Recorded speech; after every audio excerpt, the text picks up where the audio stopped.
বলে, আবু বকর বিদায় দাও, মদিনায় আর থাকবো না। কেন রে বেলাল, কি জন্য মদিনায় থাকবে না? কিসের অভাব, কিসের কষ্ট?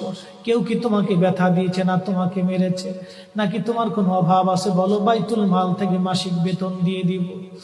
বেলাল বলে, আবু বকর রে, আমার যে অভাব, কোনোদিন কি সে অভাব পুরা করে দিতে পারবা? বলো রে বেলাল, তোমার কিসের অভাব? বলে, আবু বকর, আমি আজান দিলে নবী নামাজে আসতো। বলো, এখন আজান দিলে কি নবী নামাজে আসবে? আবু বকর বলতেছে, বেলাল রে, তুমি কি নবীরে ভালোবাসো, আমরা কি ভালোবাসি না?